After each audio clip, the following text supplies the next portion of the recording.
Bismillahirrahmanirrahim. Assalamu alaikum. Welcome to another video lecture on the topic of evolution from chapter 24 Sargodha Board Biology Part 2.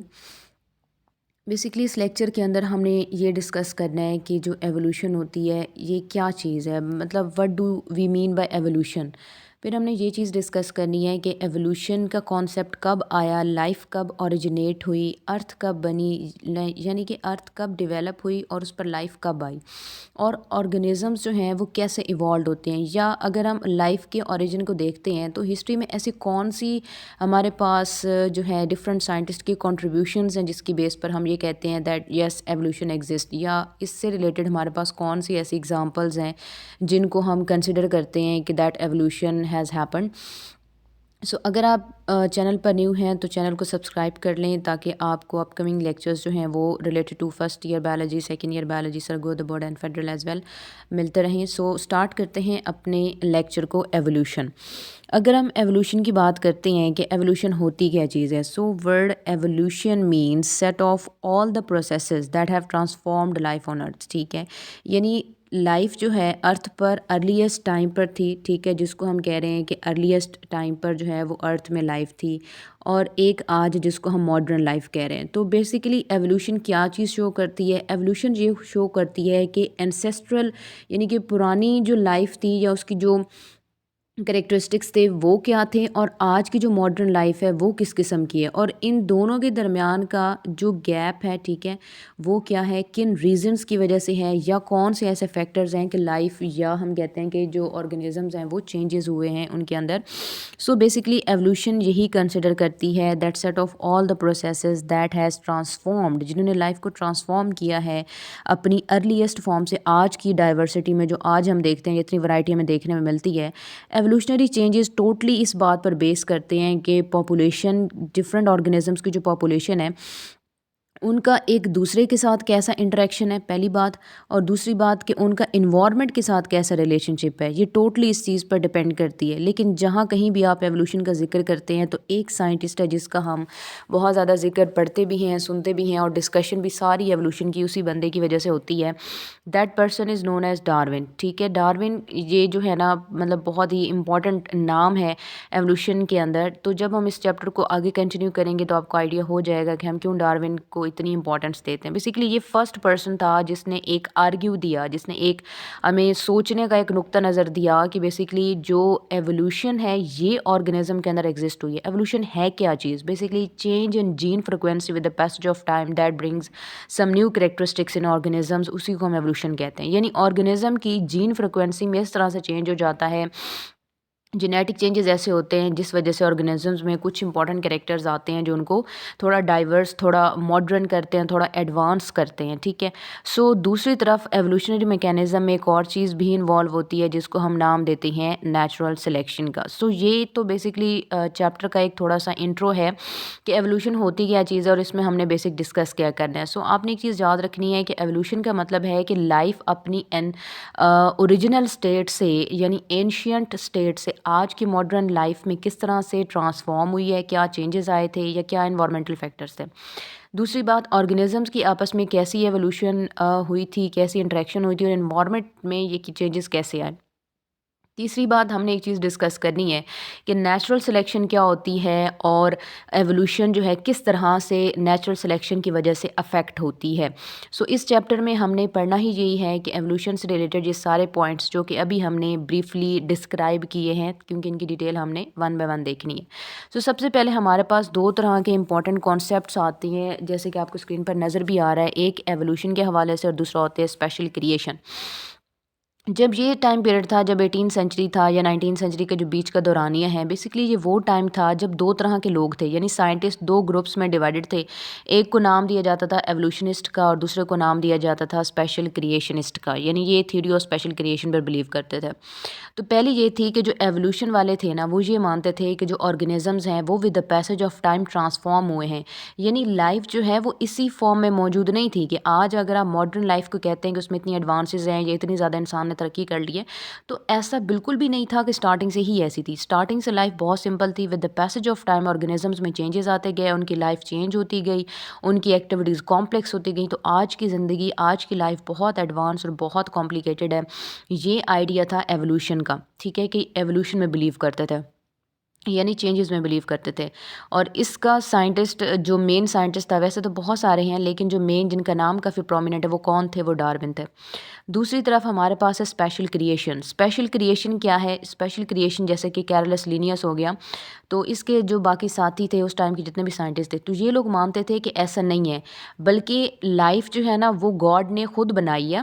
यानी ज़िंदगी हम कह सकते हैं कि अल्लाह ताला ने बनाई है, और जितनी भी लाइफ फॉर्म्स हैं, चाहे आप एनिमल्स देख लें, प्लांट्स देख लें, ह्यूमंस देख लें, तो ये अपनी इसी फॉर्म में ही मौजूद है। ये डाइवन क्रिएशंस हैं, यानी ऊपर से बनी हुई हैं, ठीक है, आसमानी मखलूक़ात हैं, और इनको जो है गॉड ने खुद बनाया है, और ये अपनी ओरिजिनल फॉर्म में स्टार्टिंग से ही ऐसे थे। तो इनको हम नाम देते हैं स्पेशल क्रिएशनिस्ट का। और ये लोग मानते हैं कि चेंजेस कोई नहीं हुए, लाइफ अपनी ओरिजिनल फॉर्म में ही मौजूद है, ठीक है।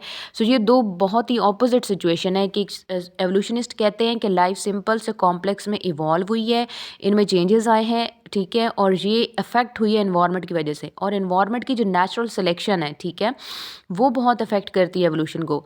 लेकिन स्पेशल क्रिएशन वाले मानते हैं कि नहीं, ऐसा नहीं होता, बल्कि लाइफ जो है ये खुदा ने खुद बनाई है, और एडवांसेस या जो कॉम्प्लेक्सिटीज़ हैं ये शुरू से ही थी।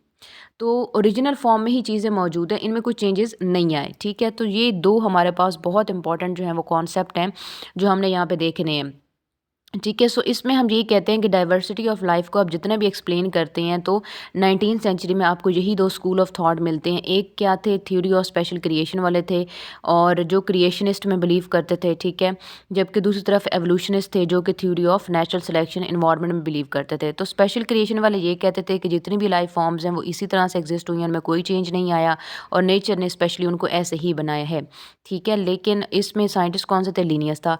दूसरा जो आइडिया था वो जो था एवोल्यूशन का, वो कहाँ से था? वो एरिस्टोटल के टाइम से ही चलता आ रहा था कि ऑर्गेनिजम्स में with the passage of time changes आते रहते हैं, वो चेंज या कॉम्प्लेक्स होते चले जाते हैं। ये आइडिया एरिस्टोटल को आया था, क्योंकि सबसे पहले एरिस्टोटल जो था ना, इसको ये चीज़ ऑब्जर्व हुई कि बेसिकली ऑर्गेनिजम्स में तो आहिस्ता आहिस्ता जो है कॉम्प्लेक्सिटी आती है, तो वो तो सिंपल से कॉम्प्लेक्स होना शुरू हो जाते हैं। सो वहाँ से एक चीज़ जो है ना बाकायदा हुई कि ऑर्गेनिजम्स में चेंजेस आते हैं, लेकिन तब उस चीज़ को जो है वो नेचुरल सिलेक्शन का नाम दिया जाता था। एरिस्टोटल के टाइम पे अभी वर्ड एवोल्यूशन इस्तेमाल हुआ नहीं था। वर्ड एवोल्यूशन जो है वो पहली दफ़ा जो है वो डार्विन और इसी के टाइम पीरियड में जो डिफरेंट साइंटिस्ट थे उन्होंने ही इस्तेमाल किया था। इससे पहले जैसे एरिस्टोटल है, जिसका टाइम पीरियड था, तब साइंटिस्ट कहते थे कि ये नेचुरल सिलेक्शन है, ठीक है। सो आपको ये चीज़ क्लियर होनी चाहिए यहाँ से। फिर उसके बाद हम टेबल में जो है डिफरेंट साइंटिस्ट की कॉन्ट्रीब्यूशंस देख लेते हैं। अच्छा, ये चीज़ आपने माइंड में रखनी है कि ये जो साइंटिस्ट हैं, हर साइंटिस्ट ने अपने टाइम पीरियड के अंदर एक ख़ास काम किया है, जिसकी वजह से एवोल्यूशन के अंदर या एवोल्यूशनरी बायोलॉजी के अंदर बहुत इंपॉर्टेंट कंट्रीब्यूशन हुई है, और उसकी वजह से चेंजेस भी हुए हैं। सो इस वजह से हम ये पढ़ते हैं। ये आपके लिए यहाँ से आप जो बॉक्स है ये टेबल का, तो ये आपसे एमसीक्यूज़ में पूछा जाता है, बहुत इंपॉर्टेंट है। और यहाँ से आपको एक क्वेश्चन आता है, what is the difference between theory of evolution and theory of special creation, ठीक है। सो ये आपसे यहाँ से एक डिफरेंस पूछा जाएगा, तो आप इस तरह से एक्सप्लेन कर सकते हैं। या हम ये देख लेते हैं कि जो कैरलस लीनियस था, इसने क्या किया? इसने बेसिकली फाइंड आउट किया था डाइवर्सिटी ऑफ लाइफ, और इसने इंपॉर्टेंट नाम दिए थे एनिमल्स और प्लांट्स के, जो कि आप चैप्टर 5 में फर्स्ट ईयर में पढ़ चुके हैं, वायरस के चैप्टर में, जहाँ पे आपने कैरलस लीनियस का जो है नोमेनक्लेचर, बाइनोमियल नोमेनक्लेचर पढ़ा था, ठीक है। सो इसने जो है वो animals as well as plants दोनों के लिए जो है नेमिंग दी थी, क्योंकि पहले जो है ऑलमोस्ट 1753 के अंदर इन्होंने प्लांट्स की नेमिंग दी थी, और फिर 1758 के अंदर, यानी तकरीबन 5 साल बाद इन्होंने एनिमल्स की नेमिंग भी दे दी थी, साइंटिफिक नेम, ठीक है।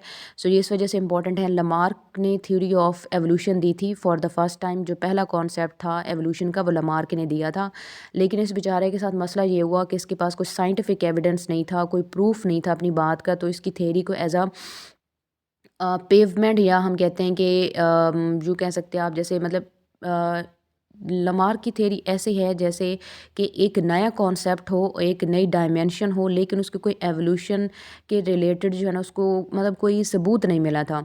तो इस बेचारे का काम जो है ना निगलेक्शन में चला गया। लेकिन इससे बहुत सारे लोगों का जो है ना माइंड जहाँ पर आया कि अगर लमार्क ने भी इस चीज़ को इंपॉर्टेंस दी और वो इस चीज़ पर काम कर रहा है, तो बहुत सारे लोगों ने इस पर काम किया, जिसकी वजह से काफ़ी अरसे तक तो ये थ्योरी एक्सेप्टेड रही। लेकिन इसके साथ मसला ये हुआ कि फिर बाद में लोगों ने इसके ऊपर जो है ना ऑब्जेक्शन करना भी शुरू कर दिए। सो वो हम जब पढ़ेंगे तो आपको उसमें आइडिया हो जाएगा। ये सिर्फ MCQs के हवाले से आपने याद रखनी कि पहली जो थ्योरी थी एवोल्यूशन की वो लमार्क ने दी थी, जिसको इनहेरिटेंस ऑफ एक्वायर्ड कैरेक्टरिस्टिक्स का नाम दिया जाता है। फिर माल्थस ने उस टाइम पीरियड में एक जो है ना एसे पब्लिश किया, वो प्रिंसिपल ऑफ पॉपुलेशन था। ह्यूमन पॉपुलेशन के ऊपर जो है प्रिंसिपल ऑफ पॉपुलेशन का एसे पब्लिश किया गया। इसकी समरी क्या थी? इस चीज़ की समरी ये थी, माल्थस ने इस एसे में ये लिखा था कि ह्यूमन की जो पॉपुलेशन होती है वो एक्सपोनेंशियली ग्रो करती है। यानी एक्सपोनेंशियल आप क्या कहते हैं? फॉर एग्जांपल 2 पावर n, ठीक है। तो n की जो वैल्यू होती है वो एक्सपोनेंशियल लेवल पे, फॉर एग्जांपल अगर मैं 3 लिख दूँ, यानी ये इस तरह से हो जाए 2 पावर 3, तो ये किस तरह से हो जाएगा? 2 इंटू 2 इंटू 3, ठीक है। यानी 2 2s आर 4, 4 2s आर 8, यानी 2 से 4, 4 से 8। तो ये क्या हो जाएगा? Exponential rate. तो ये इसने कहा था कि ह्यूमन की पॉपुलेशन एक्सपोनेंशियली बढ़ती है। ये इसकी एक समरी है। तो इसका नाम क्या था? Principle of population. फिर क्यूवियर थे, इन्होंने पैलियोंटोलॉजी के ऊपर बहुत ज़्यादा काम किया, इन्होंने कैटास्ट्रॉफ के ऊपर बहुत ज़्यादा काम किया। यानी इनका जो एक मेन कंट्रीब्यूशन था ना, वो पैलियोंटोलॉजी पर ये था कि अर्थ, इन्होंने फोसल रिकॉर्ड को स्टडी करके तो अर्थ की हिस्ट्री के हवाले से कुछ इंपॉर्टेंट फाइंडिंग्स दी थी, जिसकी समरी ये है इनके मुताबिक कि जो अर्थ थी वो इतनी ज़्यादा ट्रांसफॉर्म हुई है, जो उसमें इतने चेंजेस आए हैं, तो वो सिर्फ कैटास्ट्रॉफिक जो इवेंट हैं, यानी जिनको हम कहते हैं कि जैसे कैटास्ट्रॉफिक इवेंट ये होते हैं जो कुदरती आफात होती हैं, जैसे सैलाब का आ जाना, जैसे ज़लज़ला आ जाना, ठीक है, जैसे लावा फट पड़ना, यानी वोल्केनिक एरप्शंस हो गए, और इसी तरह सुनामी आ जाना, या मतलब ये सारी जो चीज़ें हैं ना, ये कैटास्ट्रॉफिक इवेंट यानी कुदरती आफात में आते हैं। यानी इन चीज़ों की वजह से अर्थ इतनी ज़्यादा चेंज हुई है कि आज की अर्थ में और ओरिजिनल जो उस टाइम पे थी उसमें ज़मीन आसमान का फ़र्क है।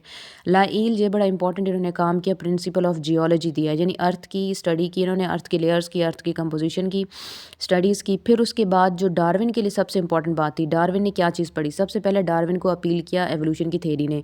फिर माल्थस के ऐसे इन्होंने यूज़ किया, यानी पढ़ा, बहुत ज़्यादा उसको समझा। फिर उसके बाद जियोलॉजी इनके लिए काफ़ी इंपॉर्टेंट थी। इन तीनों की बेस पर डार्विन ने अपना काम शुरू किया, अपनी स्टडी शुरू की, और इन्होंने एक वॉयज की जिसको वॉयज ऑफ HMS बीगल कहा जाता है। ये 5 साल इन्होंने किया और इस दौरान बड़ी इंपॉर्टेंट इन्होंने काम की। और इन्होंने अपनी नोटबुक के ऊपर जो है ना ऑरिजिन ऑफ स्पीशी के हवाले से, यानी स्पीशीज़ के ऑरिजिन के हवाले से इन्होंने बहुत इंपॉर्टेंट फाइंडिंग्स जो थी साथ साथ इस जर्नी के, यानी डिफरेंट ये जो था जो इनका मतलब साहिल समुंदर से ये बहुत सारे इलाकों में गए, और वहाँ पे इन्होंने इंपॉर्टेंट अपनी जो है ना ऑब्जर्वेशंस लिखी उस बुक के ऊपर, अपनी मतलब नोटबुक के ऊपर। तो वो ऑरिजिन ऑफ स्पीशीज़ से रिलेटेड थी। बाद में जब ये वापस आए अपने इलाके इंग्लैंड में, तो फिर इन्होंने उसी चीज़ को ट्रांसफॉर्म करके, यानी उसी को और ज़्यादा मॉडिफाई करके और एक वेल ऑर्गेनाइज्ड डॉक्यूमेंटेड फॉर्म में लिखा, जिसको हम कहते हैं कि the he wrote his essay on the origin of species, ठीक है। और इसी चीज़ को जब उन्होंने पब्लिश करवाया तो वो थ्योरी ऑफ डार्विन थी, जिसको हम कहते हैं origin of species bye means of natural selection, जिसका पूरा नाम है origin of species bye means of natural selection. Mendel जो थे, इन्होंने इनहेरिटेंस के ऊपर काम किया था। तो इनके 2 ही लॉ हैं, लॉ ऑफ इंडिपेंडेंट असॉर्टमेंट और सेग्रीगेशन। और वेलिस की जो थ्योरी थी ये बेसिकली ऐसा था कि जैसे ना डार्विन एक अपने इलाके में काम कर रहे थे इंग्लैंड में और US से रिलेटेड जितने भी एरियाज़ थे, और वेलिस जो थे ना ये काम कर रहे थे किसी और इलाके के अंदर, यानी ये अमेज़ॉन में काम कर रहे थे उस टाइम पे वेलिस। तो वेलिस की फाइंडिंग्स बहुत ज़्यादा सिमिलर थी डार्विन के साथ। तो डार्विन ने जब अपना पहला एसे शाया किया ना, यानी पब्लिश किया, तो ये ऐसा टाइम पीरियड था कि जब वेलिस को ऐसा लगा कि शायद इनका काम जो है ना वो डार्विन से बहुत ज़्यादा मिलता जुलता है। और मीन वाइल वेलिस की हेल्थ क्योंकि बहुत ज़्यादा ख़राब हो गई, और उसको लग रहा था कि शायद जो है ना इसकी फाइंडिंग वेस्ट हो जाएगी इसकी हेल्थ की वजह से, तो इसने अपनी सारी फाइंडिंग्स जो है, अपनी सारी थ्योरी जो है वो डार्विन को दे दी, और डार्विन ने इसका काम भी पब्लिश करवा दिया और रिकग्नाइज़ करवाया और अपना काम भी पब्लिश करवाया, ठीक है। सो ये इनकी थोड़ी सी जो है ना केमिस्ट्री है, दैट्स वाई हम कहते हैं कि ही सेंट इस थ्योरी टू डार्विन। इसका मेन रीज़न ये था। अच्छा जी, ये तो हमारे पास साइंटिस्ट का कॉन्ट्रीब्यूशन हो गया MCQs के हवाले से। नीचे के पैराग्राफ में जस्ट उन्होंने इतना बताया है कि चाहे जो भी हो, चाहे लीनियस हो जाए, चाहे डार्विन हो, दोनों ने बहुत इंपॉर्टेंट जो है कॉन्ट्रीब्यूशंस दी हैं डिफरेंट थ्योरीज़ के रिलेटेड, जो हमने यहाँ पे डिटेल में पढ़नी है। ये जस्ट इतनी सी बात उन्होंने लिखी है, nothing special. So moving toward the evolution from prokaryotes to eukaryotes, यानी हमने यहाँ पे बात किस हवाले से करनी है, आप यहाँ पे ये भी कह सकते हैं ऑरिजिन ऑफ लाइफ, ठीक है, यानी ये क्या चीज़ है, ये बेसिकली है ऑरिजिन ऑफ लाइफ। तो डिफरेंट साइंटिस्ट ने ऑरिजिन ऑफ लाइफ को मुख्तलिफ तरीक़ों से जो है ना डिस्क्राइब किया, लेकिन हमारा माइंड जिस चीज़ को एक्सेप्ट करता है या इनमें से जो थेरी या जो पॉइंट्स काफ़ी ज़्यादा एक्सेप्टेबल हैं और साइंटिफिक सोसाइटी के एक्नॉलेज्ड पॉइंट्स हैं, वो क्या हैं कि लाइफ ओरिजिनेट हुई थी हाइड्रोथर्मल वेंट से। हाइड्रोथर्मल वेंट क्या होता है, गर्म पानी का चश्मा, ठीक है, कि लाइफ जो है ये वहाँ से स्टार्ट हुई थी। और मानना उन साइंटिस्ट का ये था कि शायद वहाँ पर जो गर्म पानी था या जो हाइड्रोथर्मल वेंट था, वहाँ पे शायद कुछ ऐसी एनर्जी, कुछ ऐसे रॉ मटेरियल रहे होंगे जिन्होंने लाइफ को बनाने में या अर्लीस्ट लाइफ फॉर्म्स के सर्वाइवल में हेल्प किया होगा। सो हमारे पास जो सबसे पहली यहाँ पे लाइफ के लिए एक एग्जांपल आती है, या आप कह सकते हैं कि अगर द वेरी फर्स्ट ऑर्गेनिज्म की हम बात करें कि वो कौन था जो लाइफ को रिप्रेजेंट कर रहा था, तो लाइफ को रिप्रेजेंट करने वाला जो पहला ऑर्गेनिज्म है वो आर्कियोबैक्टीरिया था, ठीक है। सो आपको मैं एक और चीज़ भी रिकग्नाइज़ करवा लूँ, रिकॉल करवा लूँ कि आपने अगर फर्स्ट ईयर चैप्टर 6 बैक्टीरिया का चैप्टर जब पढ़ा होगा तो आपने ज़रूर आर्किया बैक्टीरिया का जिक्र किया होगा कि बेसिकली जो अर्लीस्ट लाइफ फॉर्म्स हैं वो आर्किया बैक्टीरिया हैं, ठीक है, ये एंसेस्टर हैं। आर्किया को कंसिडर किया जाता है that these are the ancestor of all life forms. ये अर्थ के साथ ही इवॉल्व हुए हैं, उस टाइम के एक्सट्रीम कंडीशन में थे। आर्किया से दो तरह के हमारे पास आगे ब्रांचेज आती हैं। एक को हम नाम देते हैं यहाँ पे आर्किया में जो है बैक्टीरिया, ठीक है, एक को हम नाम देते हैं बैक्टीरिया और एक को हम नाम देते हैं यूकैरिया। अब जो बैक्टीरिया था उसमें तो ज़ाहिर है बैक्टीरिया और साइनोबैक्टीरिया ही आ जाते हैं, यानी प्रोकैरियोटिक ऑर्गेनिज्म, ठीक है। यूकैरिया के अंदर आते हैं सारे यूकैरियोटिक ऑर्गेनिजम्स, यानी एनिमल, प्लांट्स, एल्गी और फंजाई। सो ये चीज़ आपने याद रखनी है कि आर्किया सबसे एंशियंट लाइफ फॉर्म्स थे, ठीक है। यहाँ से दो तरह के ऑर्गेनिज्म इवॉल्व हुए थे, एक थे यू बैक्टीरिया यानी बैक्टीरिया जिनको आप बैक्टीरिया और साइनोबैक्टीरिया इंक्लूड करते हैं, ठीक है, और दूसरे हैं यूकैरिया जिनमें यूकैरियोट्स आते हैं यानी एनिमल, प्लांट्स और जो है फंजाई, ठीक है। ये एक छोटा सा मैंने आपको रिकॉल करवाया चैप्टर 6 का स्टार्ट, ताकि आपको याद रहे कि यहाँ पे बात उन्होंने लिखी क्यों है, यानी इस बात का मकसद क्या लिखने का, ठीक है जी। अच्छा, आर्किया की हम बात करते हैं तो ये जो टेम्परेचर था इनका काफ़ी टॉलरेंट था, तो ये 120 डिग्री को भी बड़े आराम से, 120 अच्छा खासा टेम्परेचर होता है, तो ये उसको बड़े आराम से जो है ना कर लेते हैं, यानी विथस्टैंड कर लेते हैं। इसके अलावा हम कहते हैं कि जो चेंजेस हैं बाकी ऑर्गेनिजम्स में वो ऐसे हैं जो कि एवोल्यूशनरी चेंजेस को हम कहते हैं कि they seem to have undergone less evolutionary changes than the any the living species support the hydrothermal vent hypothesis. कहने का मकसद ये है कि जो आर्किया बैक्टीरिया थे ना, ये उस टाइम भी उन हाइड्रोथर्मल वेंट्स में इतनी आराम से अपनी लाइफ स्पेंड कर रहे थे, इतनी आराम से ये अपनी ज़िंदगी गुजार रहे थे कि आज भी इनके अंदर कोई चेंज नहीं आए। आर्किया में आज भी लाइफ फॉर्म्स मौजूद हैं, उसी तरह की एक्सट्रीम कंडीशंस में होती हैं ये, और उनमें जो है ना इतना ज़्यादा अभी तक चेंज नहीं आया, यानी ये भी अपनी उसी ओरिजिनल हालत में मौजूद है जहाँ कहीं भी हैं, ठीक है।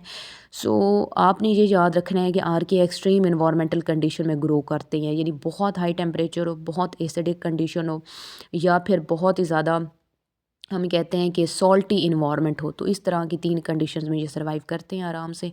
इसके अलावा ये कहीं नहीं सर्वाइव कर सकते।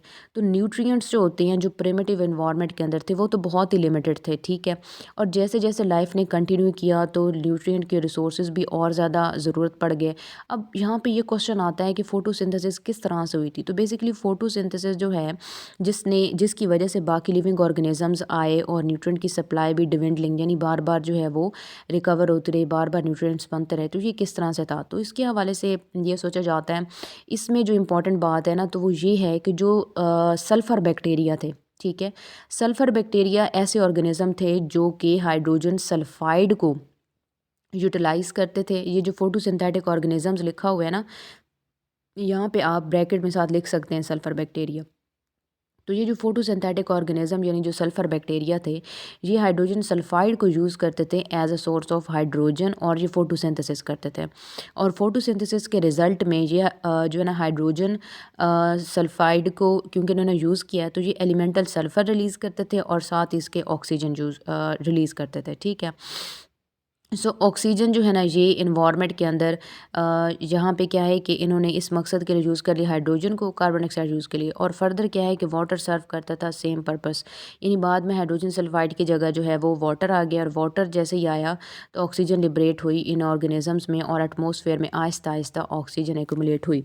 यानी जो सल्फ़र बैक्टीरिया होते हैं ना वो क्या करते हैं कि उन्होंने हाइड्रोजन सल्फाइड ली है प्लस उन्होंने क्या ली है कार्बन डाइऑक्साइड, और इसको यूटिलाइज़ करके उन्होंने रिएक्शन कुछ ऐसा किया है कि उन्होंने CH2O होल N यानी कि अपनी ग्लूकोज बना ली है, प्लस उन्होंने क्या चीज़ की है कि साथ में जो है सल्फ़र गैस बना ली है, ठीक है। और साथ ही क्या होगा कि यहाँ से H2O हो गया ना, यानी यहाँ पे ऑक्सीजन यूटिलाइज़ हो गई, यहाँ पे हाइड्रोजन सल्फाइड में जो है sulphur as a by product release हो गई।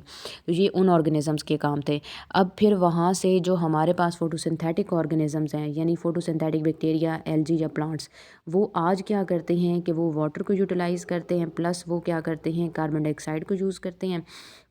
तो आपके पास कंडीशन क्या आती है कि CH2O होल N बनता है, ठीक है, और साथ ही इसके प्लस जो है ना ऑक्सीजन बन जाता है। तो जैसे ये फर्स्ट लाइफ फॉर्म यानी फोटोसिंथेटिक बैक्टीरिया आए, तो एटमॉस्फेयर के अंदर ऑक्सीजन जो है ना वो एक्यूमुलेट होना शुरू हो गई, आहिस्ता आहिस्ता चेंजेस आना शुरू हो गए, स्लोली स्लोली। और ओजोन यानी O3 जो होता है ये अपर एटमॉस्फेयर में बनना शुरू हो गया। O3 ओजोन की ख़ास बात ये होती है कि ये UV रेडिएशंस को फ़िल्टर करता रहता है। तो सन की जो रिड्यूसिंग पावर है ना, यानी जो अर्थ की रिड्यूसिंग नेचर थी उस टाइम, वो आहिस्ता आहिस्ता ऑक्सीडाइजिंग में बदल गई। क्यों रिड्यूसिंग थी? देखिए, रिड्यूसिंग हमने इस वजह से कहा है क्योंकि जो अर्लीस्ट लाइफ थी ना, जो ऑलमोस्ट कब अर्थ कब आई है, अर्थ जो है ये 6 बिलियन ईयर्स अगो जो है ना ये ओरिजिनेट हुई है, ये आपने याद रखना है। लाइफ जो है ना ये हम कहते हैं कि 4 बिलियन ईयर्स अगो का टाइम पीरियड था।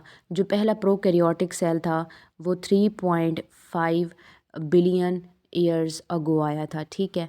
और जो पहला यूकैरियोटिक सेल था वो 1.5 बिलियन ईयर्स अगो आया था। तो आपने ये याद रखना है कि अर्थ की अपनी ये एक टाइम पीरियड है, ठीक है, और लाइफ जो है ना वो 4 बिलियन ईयर्स की है। कुछ बुक्स में 3.7 बिलियन ईयर्स भी लिखी हुई है, तो आप इससे कंफ्यूज ना हो, क्योंकि 3.7 से कुछ बुक्स में लिखा है कि लाइफ 3.7 बिलियन ईयर्स अगो ओरिजिनेट हुई थी, और कुछ में लिखा है कि लाइफ जो है वो 4 बिलियन ईयर्स अगो थी। Prokaryotic cell 3.5 billion years ago, और यूकैरियोटिक जो है ये 1.5 बिलियन ईयर्स अगो था। सो ये आपने याद रखना है। तो ये आहिस्ता आहिस्ता यानी इस तरह से चेंजेस आए, ठीक है। अबाउट हम कहते हैं कि 420 मिलियन ईयर्स अगो जो प्रोटेक्टिव ओजोन थी ये बिल्टअप हुई to make the life land on possible, ठीक है। अब ये 420 मिलियन ईयर्स अगो यहाँ पे लिखा हुआ है, यानी तकरीबन 3.7 बिलियन ईयर्स ही बनते हैं। तो उस टाइम जो है ना लाइफ आहिस्ता आहिस्ता ओरिजिनेट हुई। लेकिन आयरनिकली यानी हम ये कहते हैं कि जो ऑक्सीडाइ रिड्यूसिंग एटमॉस्फेयर था, यानी जिसमें हाइड्रोजन का कंटेंट उस टाइम बहुत ज़्यादा था, हाइड्रोजन सल्फाइड थी, तो ये रिड्यूसिंग था, हर चीज़ को डैमेज करने वाला। लेकिन आहिस्ता आहिस्ता जब ऑक्सीजन आई तो ऑक्सीडाइजिंग इन्वायरमेंट बना, और फिर इतना वो जो है ना हम कहते हैं कि बेहतर हो गया, जिसमें हम कहते हैं कि life could no longer arise a vertically, कि अब लाइफ जो है ना वो सिर्फ नॉन लिविंग थिंग्स पर नहीं बल्कि आहिस्ता आहिस्ता लिविंग थिंग्स की तरफ, लाइफ की तरफ आ रही थी। सो इसमें हम कहते हैं कि जो फर्स्ट सेल था वो कब इवॉल्व हुआ, प्रोकैरियोट की बात हो रही 3.5, और यूकैरियोट क्या 1.5 बिलियन ईयर्स अगो, अभी हमने देखी है ये चीज़। और यूकैरियोटिक सेल जो है ना ये कहाँ से ओरिजिनेट हुए थे? बेसिकली लार्ज एनारोबिक ऑर्गेनिजम्स थे, एमीबाइड ऑर्गेनिजम्स थे, जिन्होंने इंजेस्ट किया था एरोबिक ऑर्गेनिजम्स को, और आहिस्ता आहिस्ता वहाँ से जो है ना ये ऑर्गेनिज्म डेवलप हुए। बेसिकली जो ओरिजिन ऑफ लाइफ है ना, या ओरिजिन ऑफ ऑर्गेनिजम्स हैं, ये दो तरह के हाइपोथेसिस शो करते हैं। एक है एंडोसिम्बियोंट हाइपोथेसिस, और दूसरा होता है मेम्ब्रेन इनवेजिनेशन हाइपोथेसिस। जो एंडोसिम्बियोंट हाइपोथेसिस है ना, ये एक्सप्लेन करता है बेसिकली माइटोकॉन्ड्रिया और ये एक्सप्लेन करता है क्लोरोप्लास्ट की तरह के जो और स्ट्रक्चर्स हैं ना उनको। और जो मेम्ब्रेन इनवेजिनेशन हाइपोथेसिस है ना वो न्यूक्लियस और माइटोकॉन्ड्रिया के एवोल्यूशन को शो करता है। सो ये आपने याद रखना है। एंडोसिम्बियोट हाइपोथेसिस था कि एंडोसिम्बियोट हाइपोथेसिस ये था कि फॉर एग्जांपल एक ऑर्गेनिज्म था जो लार्ज साइज़ का था, एनारोबिक था, ठीक है, और ये एक स्मॉल ऑर्गेनिज्म है जो कि एरोबिक है, जो अपना फूड खुद बना सकता है, ठीक है। तो हुआ ये कि इस लार्ज ऑर्गेनिज्म ने इस स्मॉल को एंगल्फ कर लिया, तो ये स्मॉल ऑर्गेनिज्म इसके अंदर आके रहना शुरू हो गया। सो एक लार्ज एनारोबिक ऑर्गेनिजम्स ने जब एक स्मॉल और एरोबिक ऑर्गेनिज्म को एंगल्फ किया, सो इंस्टेड कि ये जो स्मॉल ऑर्गेनिज्म इसके अंदर था ये डाइजेस्ट नहीं हुआ, बल्कि इसके साथ उसने सिम्बियोसिस कर ली, और ये जो ऑर्गेनिज्म था ये इसके लिए फूड वगैरह बनाता, इसको फूड दे देता इसको, ठीक है, और इसको खुद क्या मिल रही थी? प्रोटेक्शन मिल रही थी। तो ये जो है ना इस तरह से हुआ। फिर आहिस्ता आहिस्ता अगर कुछ फॉर्म्स में फॉर एग्जांपल स्पायरोकीट बैक्टीरिया को एंगल्फ कर लिया जिनमें फ्लैजेला, तो वहाँ पे फ्लैजेला भी आ गया। एंड अगर फॉर एग्जांपल इसने जो है वो साइनोबैक्टीरिया को एंगल्फ किया था, ठीक है। यानी हमने एंडोसिम्बियोट हाइपोथेसिस में पहली बात क्या की है कि एक लार्ज बैक्टीरिया था, ठीक है, और उसने जो है स्मॉल एरोबिक ऑर्गेनिज्म को जो है ना अपने अंदर एंगल्फ कर लिया, ठीक है। तो इस तरह से एंडोसिम्बियोट हाइपोथेसिस हो गया। अब हम दो कंडीशंस की बात कर रहे हैं कि फ्लैजेला कहाँ से आया और क्लोरोप्लास्ट कहाँ से आया। तो फ्लैजेला का वो कहते हैं कि फॉर एग्जांपल लेट्स से जो एंगल्फ हुआ था, अगर तो वो स्पायरोकीट बैक्टीरिया है, ठीक है, यानी स्पायरोकीट एरोबिक बैक्टीरिया है, तो फिर तो ऑर्गेनिज्म में यानी होस्ट के अंदर फ्लैजेला आ गया। Point number one. Point number two कि अगर वो साइनोबैक्टीरिया है, यानी कुछ स्पीशीज़ में लाइक मोटाइल नहीं भी होते बैक्टीरिया, सो क्या है, अगर वो साइनोबैक्टीरिया को एंगल्फ करता है तो फिर उसके अंदर जो है क्लोरोप्लास्ट की एवोल्यूशन भी हो गई और वो फोटोसिंथेटिक हो गया और उसने फूड बनाना शुरू कर दिया। भला किसने? वो जो अंदर वाला था ना, उसने, ठीक है। ये था हमारे पास एंडोसिम्बियोट हाइपोथेसिस। जैसे ही आपको सामने भी नज़र आ रहा है तो हम पहले देख लेते हैं कि प्रोकैरियोटिक बैक्टीरिया था, ठीक है, होस्ट था, और इसने क्या किया, एरोबिक बैक्टीरिया को एंगल्फ कर लिया तो एंडोसिम्बियोट बन गया। फिर कंडीशन क्या है कि स्पायरोकीट को अगर इसने एंगल्फ किया तो उसके पास फ्लैजेला भी आ गया। फिर दूसरी कंडीशन क्या है कि अगर उसने जो है ना क्या किया है कि साइनोबैक्टीरिया को एंगल्फ कर लिया तो फिर वो ऑटोट्रॉफिक हो गया। लेकिन अगर उसने साइनोबैक्टीरिया एंगल्फ नहीं किया तो वो हिटोट्रॉफिक ही रहा है, क्योंकि बैक्टीरिया में भी हमारे पास दो कंडीशन है, एक ऑटोट्रॉफ है और दूसरा हिटोट्रॉफ है। सो उसी हवाले से बताया गया। फिर दूसरा जो हमारे पास हाइपोथेसिस है ना, that is about membrane invagination hypothesis. यही लिखा हुआ है फ्लैजेला के हवाले से। ये आप देख सकते हैं कि क्लोरोप्लास्ट और फ्लैजेला का इस हवाले से बताया गया।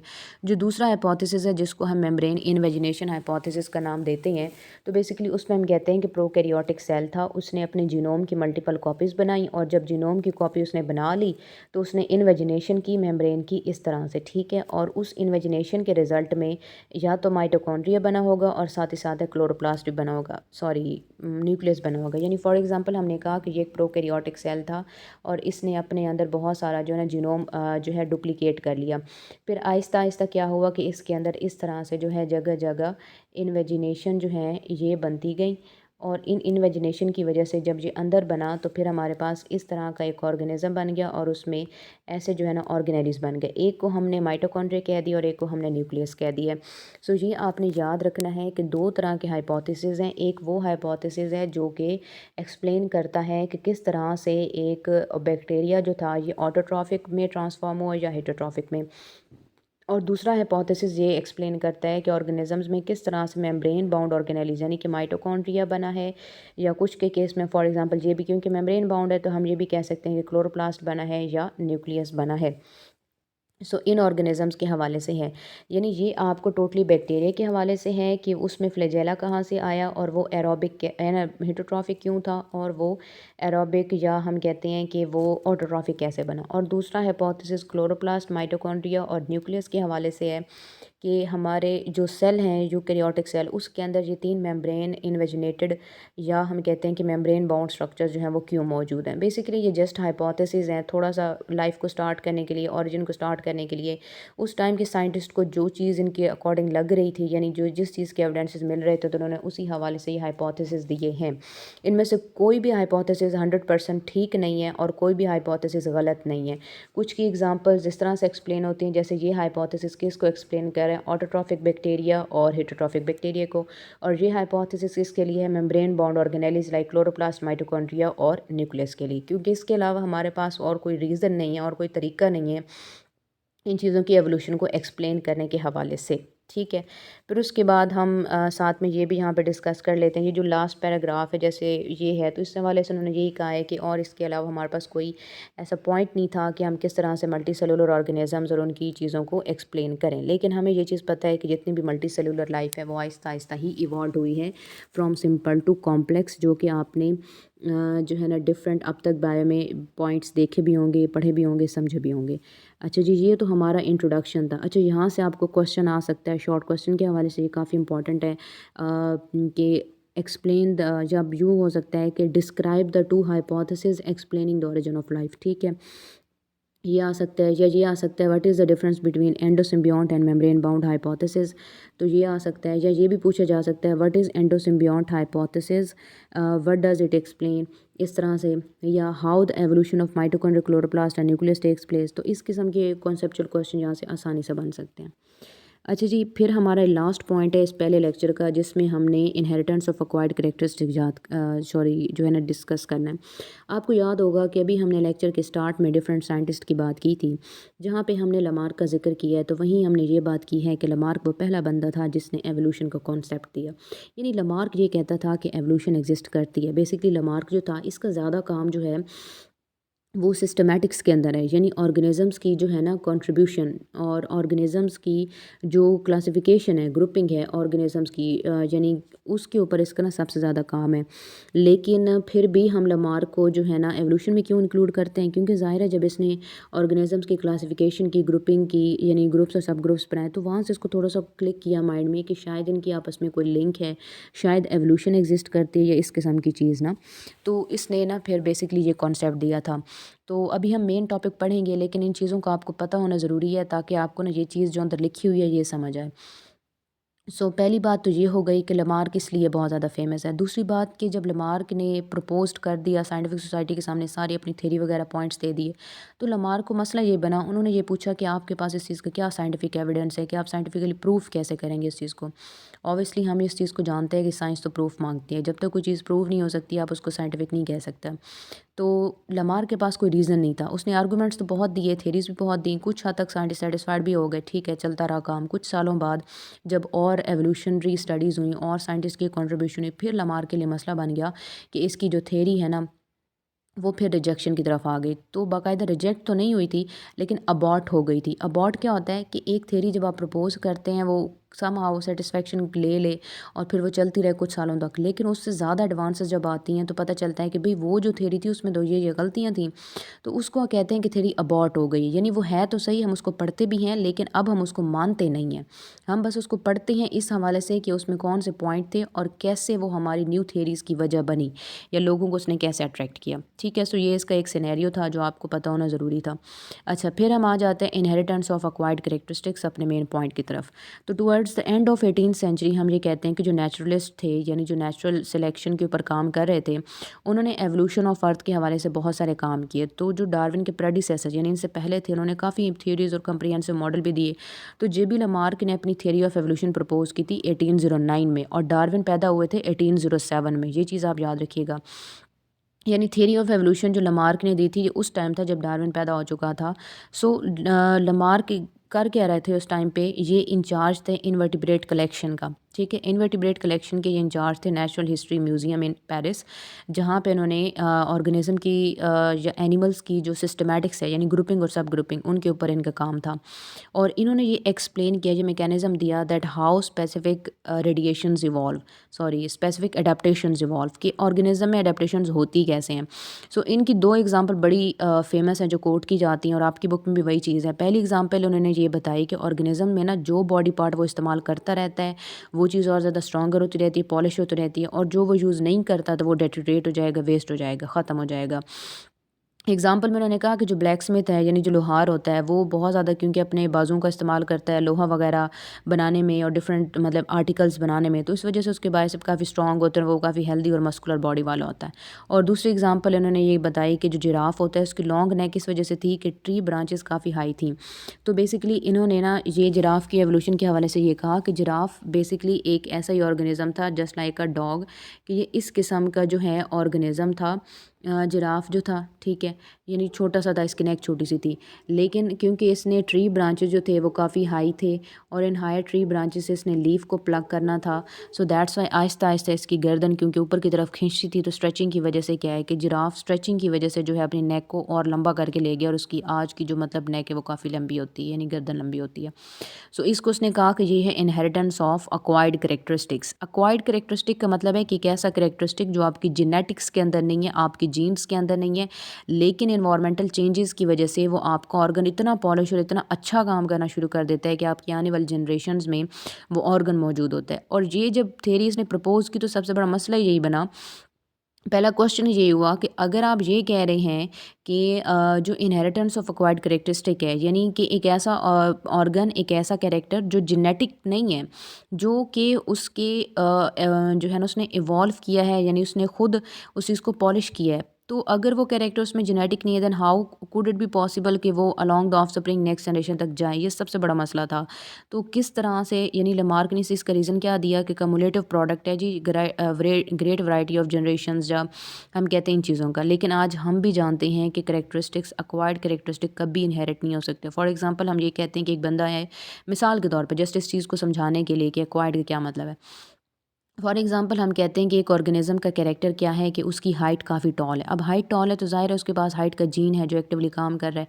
तो उसके सारे आगे जो फैमिली मेम्बर्स होंगे, यानी उसके जो बच्चे होंगे, वो सारे टॉल हाइटेड होंगे। ठीक है, वो तो क्या था, जेनेटिक कैरेक्टर है, तो वो तो सही है। हम एक्वायर्ड की अब बात कर रहे हैं। ठीक है, एक्वायर्ड क्या होगा?